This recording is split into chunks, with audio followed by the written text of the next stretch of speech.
The restaurant was the kind of place where silence carried more weight than conversation. Crystal glasses caught the low golden light, white tablecloths lay perfectly pressed, and the air smelled of imported wine and quiet superiority.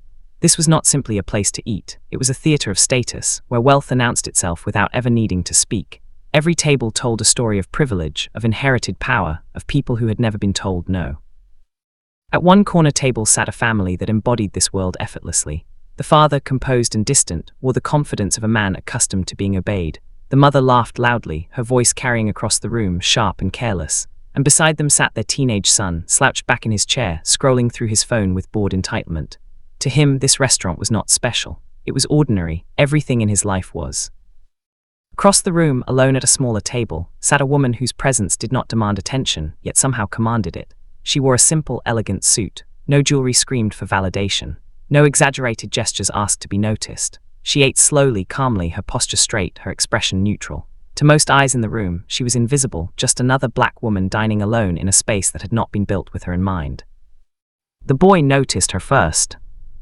It began with a stare, prolonged, curious and amused. He leaned toward his mother and whispered something. She followed his gaze, looked at the woman and smirked. There was no hatred in her expression, only something worse, dismissal. The kind of look that reduces another human being to an object, a joke, an inconvenience. The boy picked up a piece of food from his plate. He weighed it in his fingers, as if testing a thought. Then, without hesitation, he flicked his wrist. The food landed on the woman's table.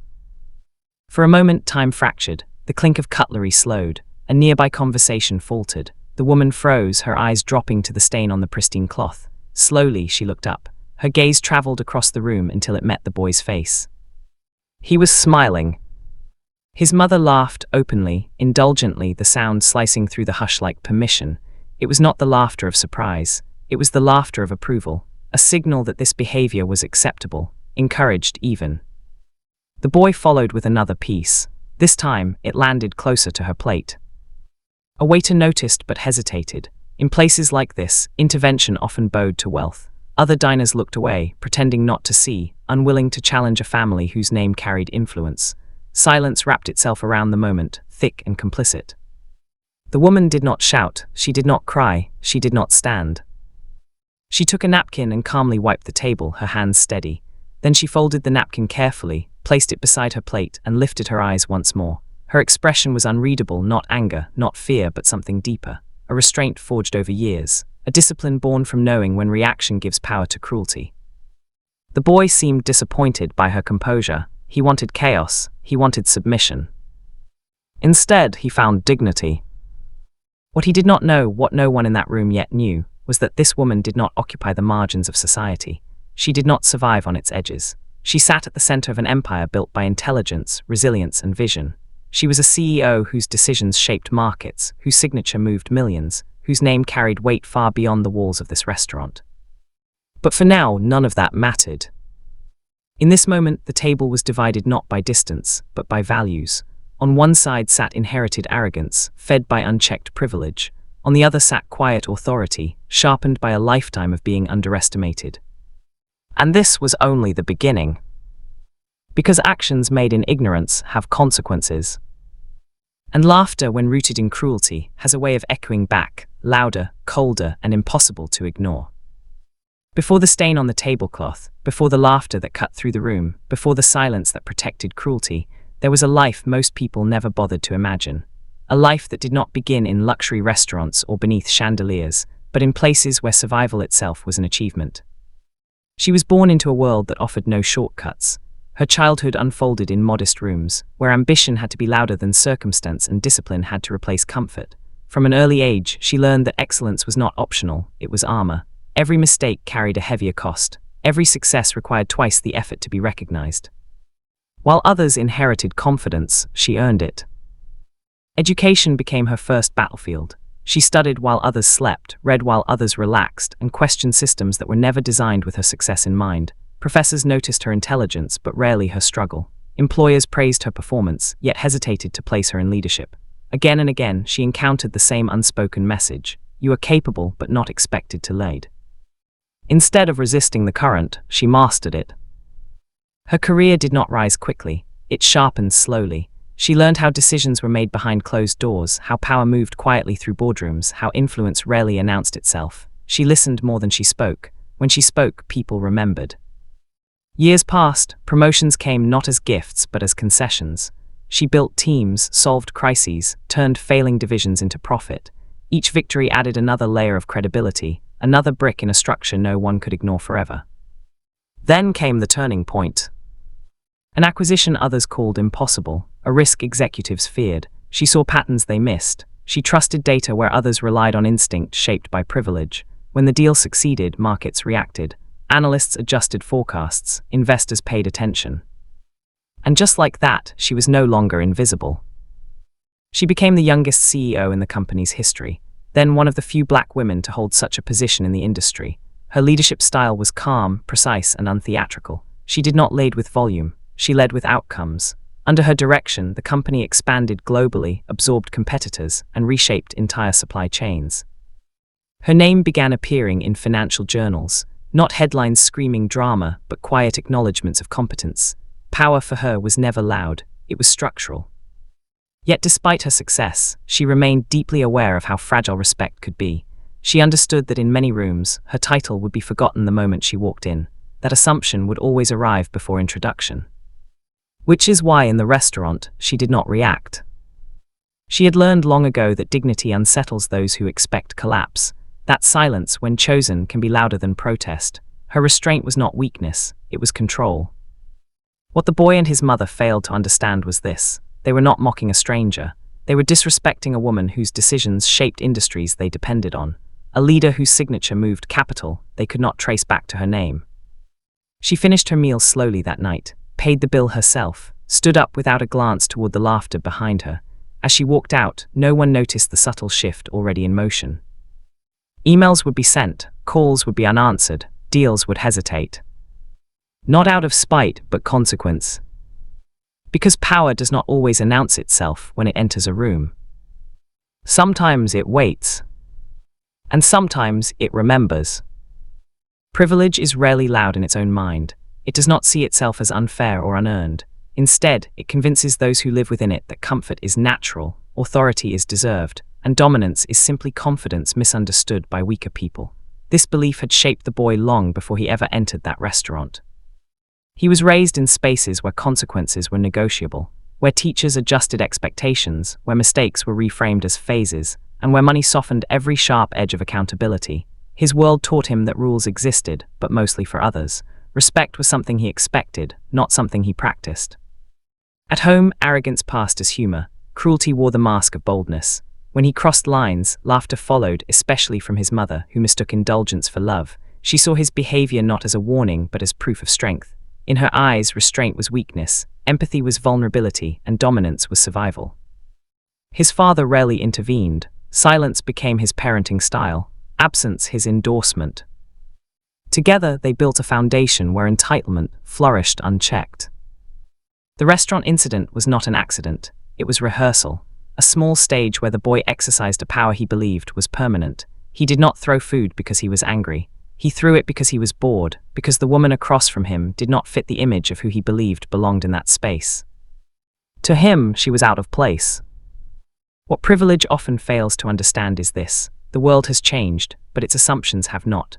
Power no longer lives exclusively in old family names or familiar faces.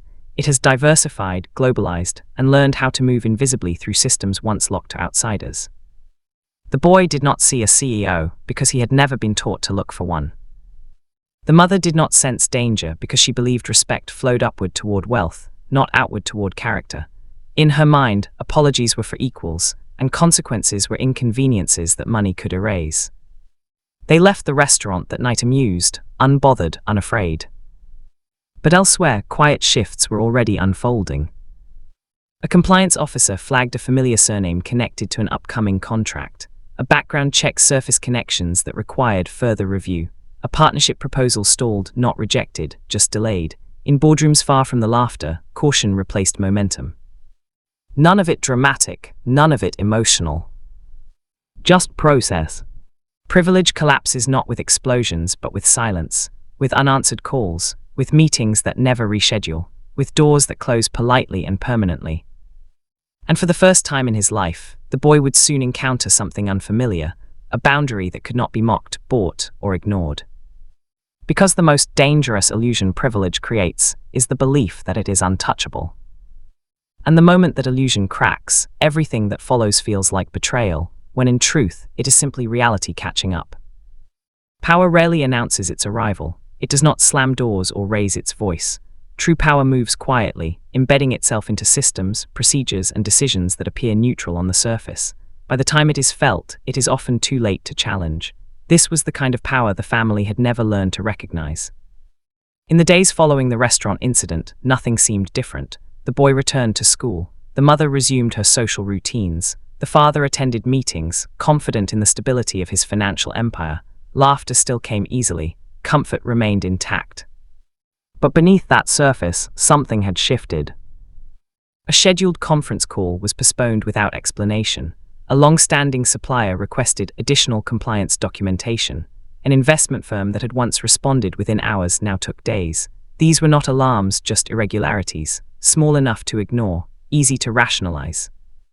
At first, the father assumed inefficiency. The mother blamed market volatility. They had lived their entire lives insulated from consequence, protected by reputation and legacy. Delays were inconveniences, not warnings. What they did not see was the woman they had humiliated returning to her world, a world governed not by emotion, but by structure. She did not raise her voice. She did not seek revenge. She simply continued her work. And her work involved oversight.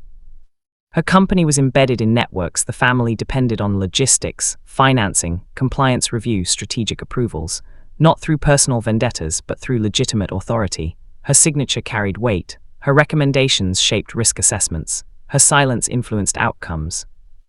In a boardroom thousands of miles away, her team reviewed a portfolio tied to the family's interests. The name surfaced. No reaction, just procedure. Flag it. That single word did not destroy anything. It merely slowed everything. When capital slows, fear begins. The first real crack appeared when a deal collapsed without warning. No accusations, no explanations, just a polite withdrawal citing reputational considerations. The father read the email twice, then a third time. The language was careful, unassailable. Another opportunity vanished the same way, then another. Phones that once rang endlessly grew quiet. Invitations stopped arriving. Doors that had always opened began to require approval that never came. The mother felt it socially first. Whispers at luncheons, conversations that ended when she approached, friends suddenly unavailable. Her laughter lost its volume. The boy sensed it last. At school, his confidence no longer impressed. Teachers became firmer, administrators less accommodating. For the first time, his behavior produced resistance instead of indulgence. Confused, he pushed harder, only to find boundaries unmoved. The father finally asked the question no one wanted to voice. What did we do? The answer did not come from an enemy. It came from patterns, from timelines, from realizing that every reversal traced back to the same invisible axis of power, one they had dismissed in a restaurant with laughter and flying food. The woman had not attacked them. She had simply stopped protecting them. And that distinction mattered. Because when power is ethical, it does not need to humiliate. It allows systems to function as designed. It lets consequences emerge organically. It reveals truth without spectacle. The family began to understand something terrifying. They were no longer in control of the narrative. Their wealth had not vanished, but its influence had thinned. Their name still existed, but it no longer guaranteed access. They wanted answers. And for the first time in their lives, they would have to ask for them. Pride does not shatter all at once. It fractures slowly, resisting collapse until the weight becomes unbearable. For the family, the moment of reckoning arrived not with headlines or public disgrace, but with silence so heavy it demanded acknowledgement. The father sat alone in his office long after sunset, the city lights below no longer comforting. Contracts lay unopened on his desk. Numbers that once climbed predictably now stalled, then slipped. He replayed recent months again and again, searching for the mistake that had triggered this unraveling. There were no accusations to fight, no enemies to confront, only absence of trust, of access, of certainty. That absence was unbearable. The mother, once buoyed by social circles and effortless validation, felt the fall more viscerally. Invitations stopped. Familiar faces became distant. Conversations turned cautious. Her laughter, once sharp and careless, faded into defensiveness. For the first time, she sensed judgment directed inward. And then realization struck. The restaurant. The memory replayed with brutal clarity. The flying food, the boy's grin, her laughter echoing across a room that had gone quiet. At the time, it had felt trivial. Now, it felt catastrophic. They began to ask questions. Discreet inquiries led to reluctant answers. A former associate hinted at internal discomfort. A consultant mentioned leadership concerns. Finally, a trusted intermediary spoke the truth they had avoided. You offended someone you shouldn't have. Names surfaced, titles followed. The woman they had mocked was not merely influential, she was central. Her company touched theirs at multiple points. Not directly, not obviously, but structurally. The family had never noticed because power that works properly does not advertise itself. The realization hollowed them. They requested a meeting. The first request went unanswered. The second received a neutral acknowledgement. Days passed before a response arrived, brief, formal, and conditional. A location was set, a time was assigned. When they arrived, nothing about the space invited dominance. No excess, no intimidation, just quiet order. The woman entered without ceremony, her presence steady, her expression unreadable. No anger. No satisfaction. Only composure. The parents stood. Words failed them at first, then urgency replaced pride. The father spoke carefully, apologetically, his voice unfamiliar even to himself. He acknowledged the incident. He admitted wrongdoing. He accepted responsibility not just for his son, but for their silence, their laughter, their assumption of immunity. The mother followed, her composure breaking. She spoke of ignorance, of poor judgment, of regret that arrived too late. Her voice trembled not from fear of loss, but from the collapse of an identity built on superiority. And then they did something unimaginable weeks earlier. They begged. Not theatrically, not strategically, but openly, humanly. They asked not for favors, but for forgiveness. The boy stood behind them, silent. For the first time there was no smirk, no boredom, only confusion and something close to shame. He was witnessing a lesson no privilege could erase. Power, when ethical, does not need cruelty to assert itself. The woman listened without interruption. She did not interrupt. She did not lecture. She did not gloat. When she finally spoke, her voice was calm, deliberate, and devastating in its clarity. This was not about business. This was about dignity. And the cost of forgetting it. Forgiveness is often misunderstood as weakness. In truth, it is one of the most demanding acts of power because it requires clarity, restraint, and the refusal to be shaped by another's cruelty. The woman understood this better than anyone in the room. She did not rush her response. Silence filled the space again, but this time it was different. It was not complicit, it was deliberate, the kind of silence that forces reflection rather than avoidance. The parents stood motionless, their posture still bowed, waiting for a verdict they could not influence. When she finally spoke, her words were measured, precise, and unmistakably firm. She explained that forgiveness could not undo what had been revealed, that their laughter had not been an isolated moment, but a symptom of entitlement, of careless superiority, of a worldview that taught a child to dehumanize without consequence. She made it clear that dignity is not situational. It does not depend on titles, race, or wealth. It is either recognized or violated. She told them she accepted their apology. But acceptance did not mean erasure. Business, she explained, must operate on trust, and trust, once fractured, requires time, not pleading, to rebuild. Processes would remain in place, reviews would continue, outcomes would follow merit, not desperation. There would be no exceptions. The parents absorbed this quietly. There was no anger left to defend them, only understanding, sharp, humbling, irreversible. Then she turned her attention to the boy. She did not scold him, she did not shame him publicly. She asked him a single question, calm and direct. Who do you think you are when no one is laughing with you? The question lingered. For the first time, the boy could not hide behind his parents, his money, or his indifference. He stood exposed to himself, and in that exposure something shifted. Not redemption, not yet, but awareness. The meeting ended without ceremony. No handshake. No final warning. No theatrical closure. They left changed not because they were punished, but because they were seen clearly, without illusion. The woman returned to her work, markets moved, systems adjusted, life continued. But the story did not end there. In the months that followed, the family rebuilt slowly, not upward, but inward. The boy faced boundaries that no longer bent. The mother learned restraint in a world that no longer indulged her. The father discovered that legacy is not inherited, it is maintained through conduct. And the woman remained what she had always been, composed, principled, and unmoved by validation. Her power had never been about control. It had always been about standards. The documentary closes not with triumph, but with reflection. Because the true lesson was never about revenge or downfall.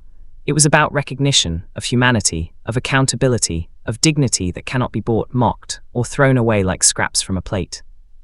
In a world obsessed with dominance, the quiet assertion of self-respect remains the most radical force of all.